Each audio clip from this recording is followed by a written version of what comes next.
राहु जहां भी बैठा होगा उस भाव में आपको अनंत इच्छाएं दे देगा और आप इस मृग तृष्णा में दौड़ते चले जाएं। कब होगा ऐसा कि हम ठहर जाएं, हम समझ जाएं कि ये मृग तृष्णा है? जब राहु का संबंध नवम भाव के स्वामी से हो। कि राहु एक बेलगाम घोड़ा है इसकी सवारी हर किसी के बस में है। किसके बस में है? केतु का मतलब होता है जिस स्थान में आपका केतु है वहाँ खुद को जीरो कर दीजिए। अच्छा, तो अगर राहु भी 3-6-11 में है या केतु भी 3-6-11 में है तो ये आपको प्रसिद्धि दे सकते हैं, बहुत पैसा दे सकते हैं, ये कुछ भी कर सकते हैं।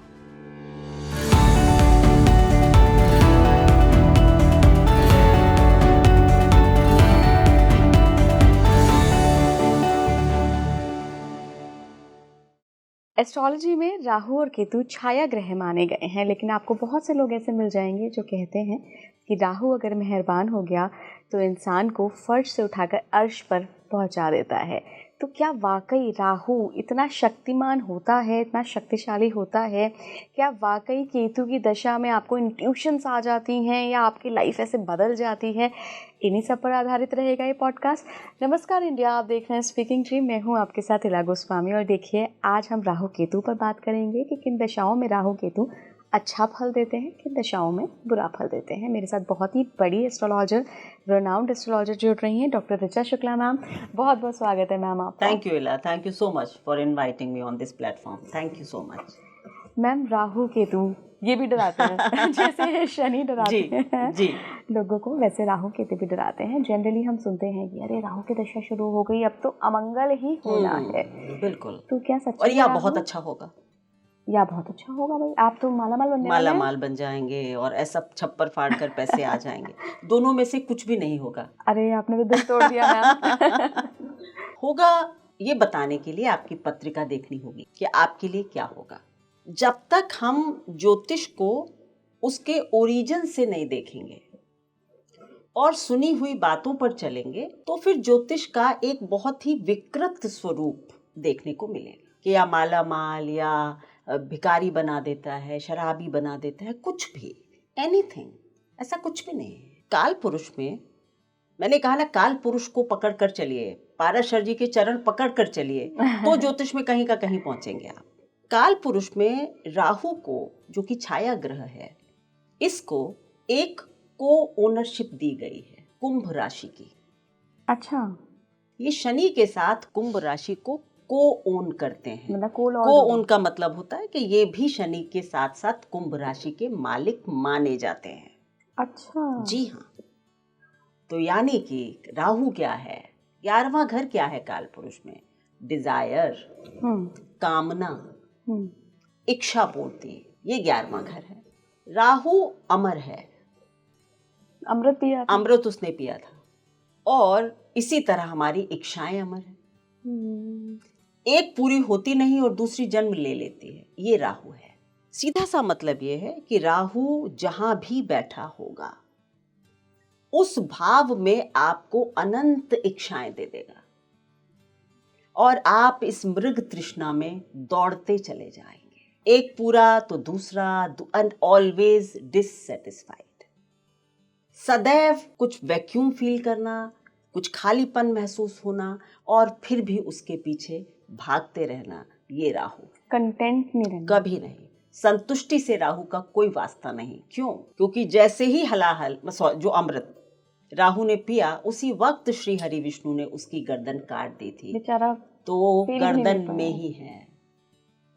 तो आप अमर, आपका सिर्फ सर है, दिमाग है। उस राहु के पास सस्टेन करने के लिए बॉडी है ही नहीं, बस आपके दिमाग में इच्छाएं, फिर एक पूरी तो दूसरी, दूसरी तो तीसरी। मृग तृष्णा है, ओएसिस है राहु, नखलिस्तान है राहु। दूर का दिखाता है, यहाँ तो हरा ही हरा है, दौड़ते चले जाओ।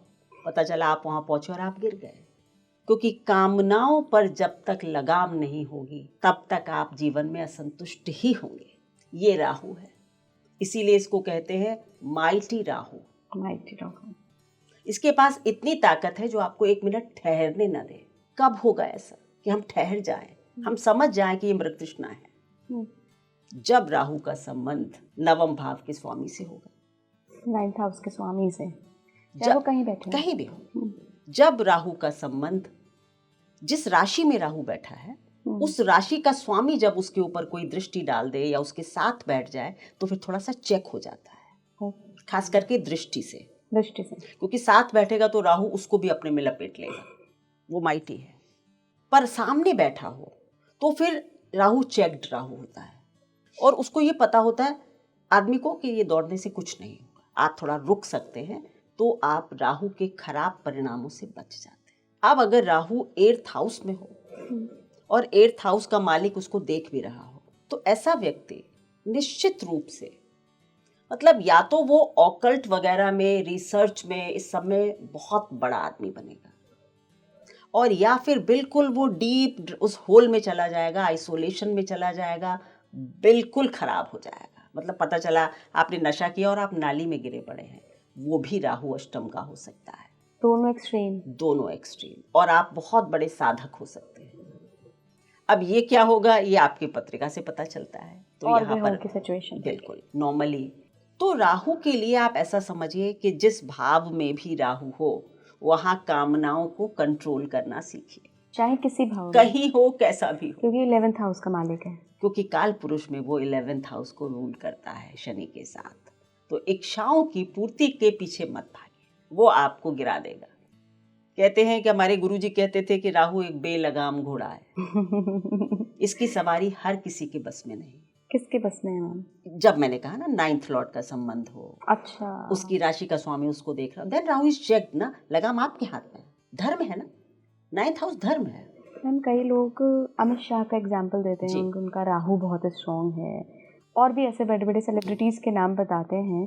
तो ये राहु का स्ट्रॉन्ग होना क्या होता है, किस तरह से हम पहचाने राहु स्ट्रॉन्ग? देखिए मैंने कहा ना पहला कि 11वां घर जो है वो उपचय भावों में सबसे बड़ा है। उपचय भाव होते हैं वो भाव जहाँ पर वृद्धि कारक भाव, आप ऐसे समझ सकते हैं सिंपल लैंग्वेज में, वृद्धि कारक भाव उपचय है। 10वें घर से दूसरा घर है 11वां घर, तो इसका मतलब ये होता है कि भाई ये बहुत बड़ा उपचय हाउस है। तो जिसका भी राहु स्ट्रॉन्ग है वो ये कि जिसकी महत्वाकांक्षा बहुत बड़ी हो और उसकी महत्वाकांक्षा की पूर्ति भी हो रही हो तो राहु अच्छा है। अगर महत्वाकांक्षा तो बहुत है लेकिन पूर्ति नहीं हो रही है तो खराब है। एक पहला चेक है। अमिताभ बच्चन जी का राहु 7th भाव में, 7th भाव में मघा नक्षत्र में, मघा नक्षत्र सिंहासन होता है। 7th हाउस मासेस है, हम लग्न हैं तो 7वां घर हमारा आमने हम जहाँ डील करते हैं 7th हाउस। राहु हिस्टीरिया है, राहु उस चीज को बढ़ा देता है, मैंने कहा ना जहां बैठता है।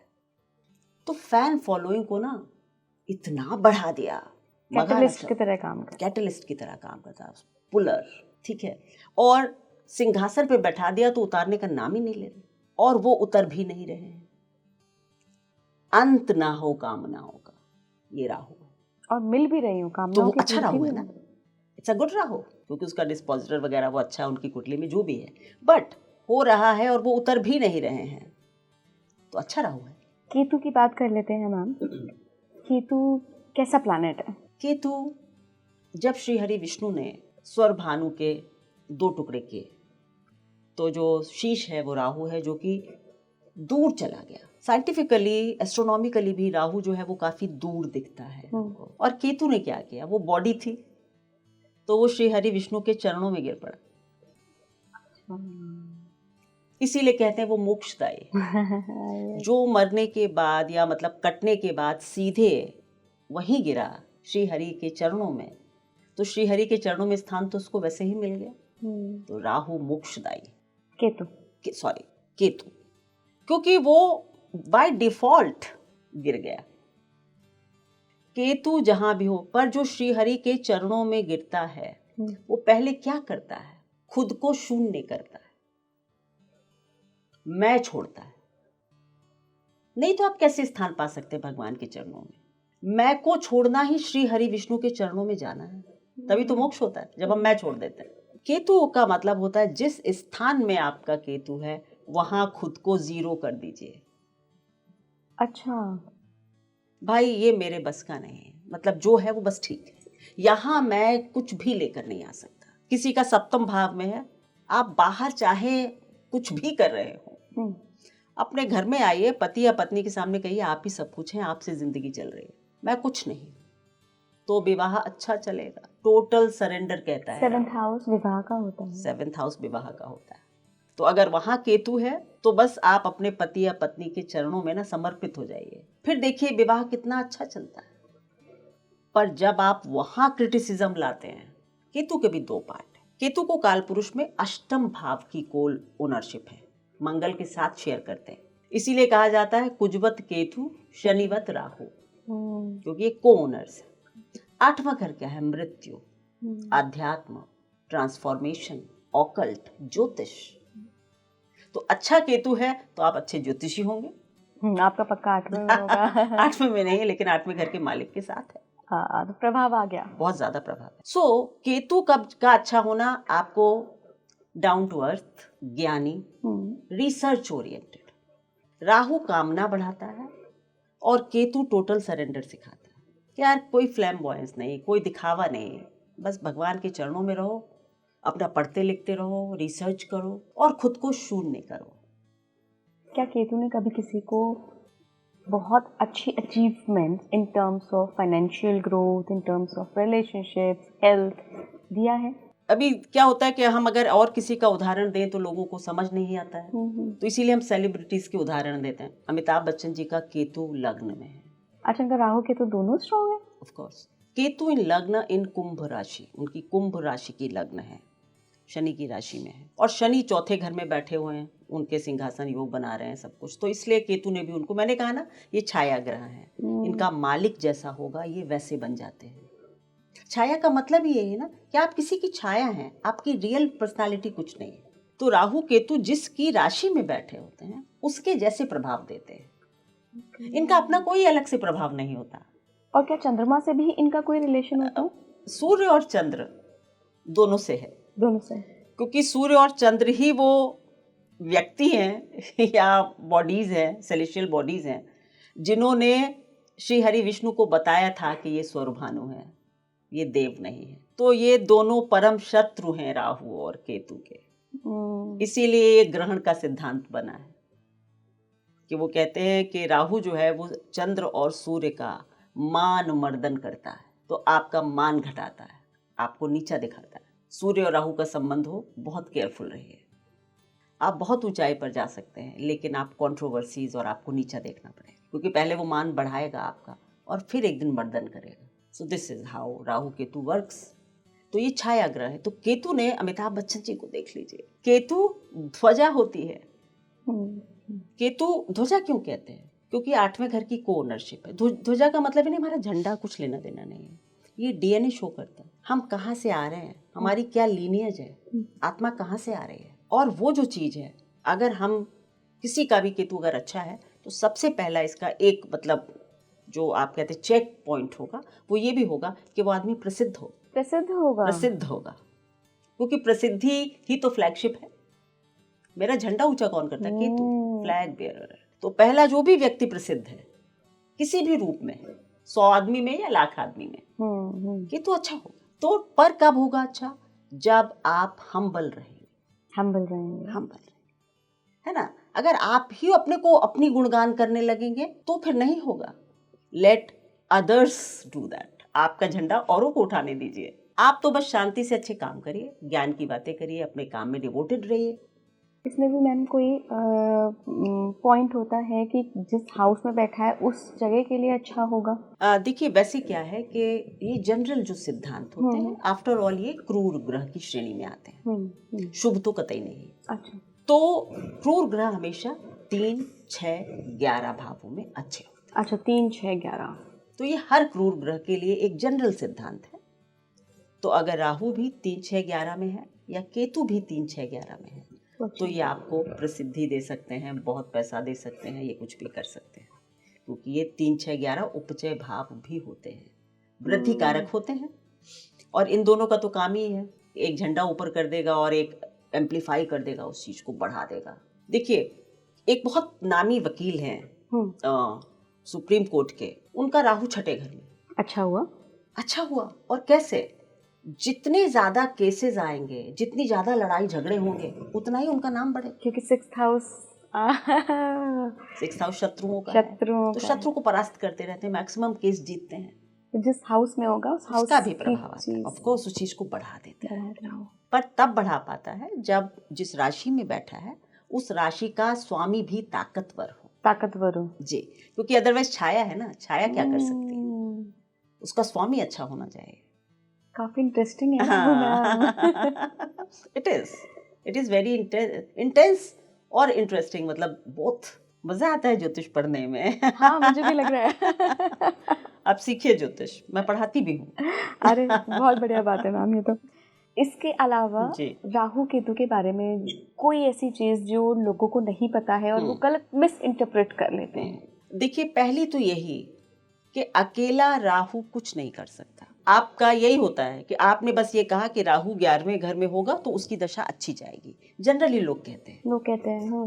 कि राहु 11वें, अरे आपकी तो राहु की दशा आने दीजिए। और हो सकता है उस बेचारे की बहुत खराब चला जाए, क्योंकि 11वें घर का मालिक हो सकता है 8वें में बैठा हो। अच्छा नहीं है, वो दशा उसके जीवन की काफी खराब दशा होगी। और फिर वो व्यक्ति कहेगा कि ज्योतिष खराब चीज है, ज्योतिषी झूठ बोलते हैं। एक ज्योतिषी की गलती पूरे ज्योतिष समाज को नीचा दिखाती। तो आपको ये कभी नहीं कहना चाहिए, आप जब तक पत्रिका ना देख ले। इसीलिए मैंने अभी तक एक भी जनरल स्टेटमेंट नहीं दिया है, क्योंकि मैं दे ही नहीं सकती हूँ, सिद्धांत रूप में वो गलत है। इसीलिए मैंने कहा किसकी छाया है वो, ये देखिए ना। ये देखो, वो कुछ नहीं कर सकता, वो छाया है। छाया क्या करती है? अब वो नरेंद्र मोदी की छाया है कि अमिताभ बच्चन की छाया है, किसकी छाया है ना? ये समझिए कि जो इनके क्लोज सर्किल के लोग होते हैं, बड़े लोगों के, उनकी छाया की तरह उनके साथ चलते हैं। आप उन्हें नहीं जानते, लेकिन उनका प्रभाव बहुत होता है। हाँ मैम। तो राहु केतु तो छाया है भाई, किसकी छाया है ये चेक करिए। अब अगर वही राहु 11वें घर में और 10 मतलब 10वें घर के स्वामी के साथ हो, नवम के साथ हो, 11वें घर का स्वामी उसको देख रहा हो, अरे राहु की दशा आपको फर्श तोड़कर अर्श पर ले जाएगी। क्या बात कर रहे हैं? इतनी ऊंची छलांग होगी कि लोग देखेंगे, इतनी ऊंची छलांग होगी। फिर दशा भी इसमें इम्पोर्टेंस रखती है? नहीं, राहु की दशा है।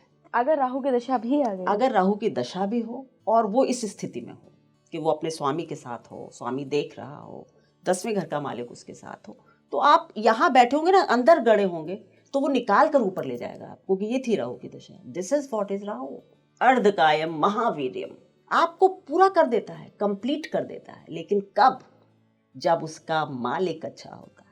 मतलब बेचारा वो है खरबूजा, खरबूजे को देखकर रंग बदलता है। हाँ, काइंड ऑफ।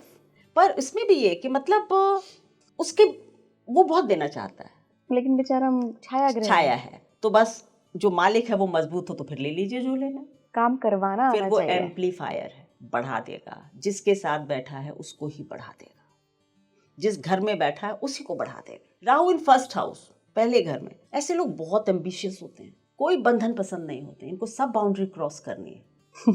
लग्न में ही बैठ गया, लग्न में ही राहु, लग्न को बढ़ा देगा। एरोगेंट होंगे, अपने को बहुत समझते होंगे, है या नहीं ये तो पूरी पत्रिका बताएगी। But they will think about something, I am something, I am someone, क्योंकि छाया है। पहले तो ये क्रिएट करती है मन में, मैं एक बड़ा आदमी बनूंगा। अब वो बनेगा कब? जब लग्न लॉर्ड अच्छा होगा, अगर राहु लग्न में। पर ये मन में जरूर होगा कि मैं ऐसा करूंगा। This is what is thought process of Rahu. वो थॉट प्रोसेस दे सकता है, लेकिन चीज असलियत में कब मिलेगी? जब उसका लॉर्ड अच्छा होगा। So we have to check it. Ma'am क्या केतु आपकी पास्ट लाइफ के बारे में भी बताता है कुछ? हाँ, क्योंकि मैंने कहा ना कि सिद्धांत रूप में हाँ। अच्छा। क्योंकि ये 8th हाउस को रूल करता है। 8th हाउस मृत्यु का स्थान है, यानी जहाँ हमने मृत्यु हुई हमारी और जहाँ से हम दोबारा चले हैं, वो केतु बता सकता है। लेकिन उसके आप आई थिंक कुछ नवमांश या जो भी नहीं, नवमांश नहीं, ये लग्न से ही पता चल जाए। लग्न से ही पता लग जाए। मतलब आप कुंडली देख के बता सकते हैं पास्ट लाइफ के बारे में? मतलब पास्ट लाइफ, देखिए ज्योतिष को इस तरह पास्ट लाइफ से जोड़ना कि आप ऐसे थे वैसे थे, आई थिंक ये उतना ठीक नहीं है। फिर कैसे? मैं हम सिर्फ इतना, आप इस आत्मा का ओरिजिन क्या था, ओरिजिन क्या था, वो किस लिए आई है, अब इस जीवन में किस लिए आई है। आप सोल पर्पस बता सकते हैं? Of course, that is like, I can not say that, but हाँ, मास्टरी है मेरी इस पर। हाँ, मैं तो बहुत मतलब मैं पहली बार इस तरीके की कोई चीज आपका purpose and purpose of life, उसमें भी राहु केतु के एक्सिस पर मैं एक किताब लिख रही हूँ, the power access of Rahu Ketu कभी भी कहीं पढ़ी नहीं होगी आपने। मेरी सारी अभी ज्योतिष की सारी पढ़ाई सबसे ज़्यादा मैंने राहु केतु पर की है, क्योंकि इन्होंने मुझे भी बहुत फैसिनेट किया था कि इनके बराबर का ग्रह कोई नहीं। जो ये कहते हैं समझिए सब ग्रह उसके आसपास घूम रहे हैं, ये वो एक्सेस है, जबकि ये छाया ग्रह है। कब भी इतनी पावर है। अगर इनकी ताकत ना होती तो इनको ग्रहों में शामिल क्यों किया जाता, साथ ही क्यों नहीं ग्रह थे। तो ये बहुत बड़ी एक्सेस होती है, केवल राहु नहीं या केवल केतु नहीं, दोनों बताते हैं क्या कर रहे थे, कहाँ से जीवन छोड़ा था, इसको यहाँ छोड़ो ये पकड़ो। That is life purpose and that I will unfold for everyone. But अभी आप नहीं बता सकते? अभी नहीं, पत्रिका देखकर और किसी भी सोशल प्लेटफॉर्म पर किसी की भी पत्रिका को डिस्कस करना अच्छा नहीं। जैसे कि माना अमिताभ बच्चन जी हैं, अगर उनकी पत्रिका ठीक है, जो कि ठीक लगती है क्योंकि मैंने उस पर शोध किया है, तो केतु है, केतु लग्न में है। अच्छा, इसका मतलब है ये व्यक्ति पिछले जन्मों में भी अपनी आइडेंटिटी को बनाने के लिए ही बहुत मेहनत कर रहा था, और इस जीवन में भी जब शुरू किया तो आइडेंटिटी बनाने के लिए बहुत मेहनत करनी पड़ी। राहु कहाँ है? राहु है पूर्ति, इच्छा पूर्ति, कामना पूर्ति, 7वें घर में। तो सामना 7वां घर पब्लिक, तो पब्लिक में एक बड़ी आइडेंटिटी इस व्यक्ति की हो जाए, इसका पर्पस ही ये था, अपनी आइडेंटिटी बनाना। That's it. Ketu in lagna बता दिया आपने, राहु एंड केतु ऐसे देखते हैं। केतु इन लग्न। आखिर में मैम कुछ रेमेडी, प्रैक्टिकल रेमेडी, मान लीजिए किसी की राहु की दशा अच्छी नहीं जा रही है, या राहु अच्छी पोजीशनिंग में नहीं है, परेशान कर रहे हैं, या उनको सिम्टम्स मिल रहे हैं, तो राहु केतु के लिए देखिए क्या है कि राहु के लिए अगर आप बच्चे हैं, पढ़ रहे हैं और राहु की दशा है, आपको मति भ्रम हो रहा है, आप घूम फिर ज़्यादा रहे हैं, पढ़ कम रहे हैं, उम्र के हिसाब से माँ सरस्वती की आराधना कीजिए। जितने भी मतलब राक्षस हुए हैं उनको अगर किसी ने काबू किया है तो शक्ति ने किया, देवी ने किया। तो माँ सरस्वती की आराधना कीजिए। माँ सरस्वती का बीज मंत्र ऐंग पढ़ना शुरू कर दीजिए, कोई भी उनका मंत्र पढ़ना शुरू कर दीजिए। अगर आप मिडिल एज में हैं, करियर है, मैरिड लाइफ अच्छी नहीं जा रही है, माँ दुर्गा की आराधना कीजिए, दुर्गा कवच पढ़िए। अगर राहु की दशा है, धन की किल्लत दे रहा है, लक्ष्मी जी का मंत्र पढ़िए, तीनों देवियों को साधिए। संबंध हो तो माँ दुर्गा को, धन की कमी तो माँ लक्ष्मी को, और विद्या की कमी तो माँ सरस्वती को। And Rahu is sorted. Wow.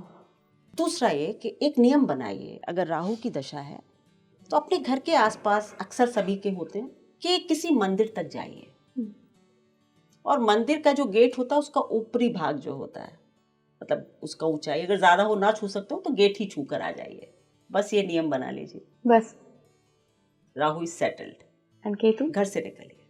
Ketu सबसे पहले गणपति की आराधना कीजिए। केतु रिलेट सबसे ज्यादा करता है गणेश जी से। अच्छा। उनका भी सर कटा था, उनका भी सर कटा था, एक जैसी पीड़ा से गुजरे हैं, एक दूसरे को अच्छे से समझते हैं। तो गणपति जी की आराधना कीजिए। अथर्वशीर्ष का पाठ केतु की दशा में बहुत लाभकारी होता है।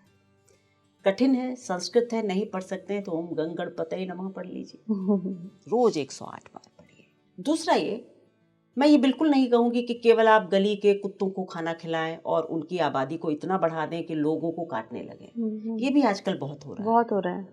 मैं इसके अगेंस्ट हूँ। आप जहाँ शेल्टर हो वहाँ जाके खिलाएं। बिल्कुल बिल्कुल। और या फिर मैं कहूँगी कोई भी 4 लेगेड एनिमल, यानी कि गाय के लिए भी कर सकते हैं, कुत्तों के लिए भी कर सकते हैं, कोई भी जानवर कष्ट में हो, हाँ एग्जैक्टली, उसका कीजिए। केवल कुत्तों को ही नहीं, कुत्तों के तो पेट भरे हुए हैं, बगल में गाय भूखी खड़ी हुई है, उसको देनी, ये नहीं करना है। और उनकी संख्या आप लोगों के लिए कष्टकारी हो रही है, तो इसलिए मैं ये उपाय बिल्कुल भी नहीं इस चैनल से बताऊंगी आपको।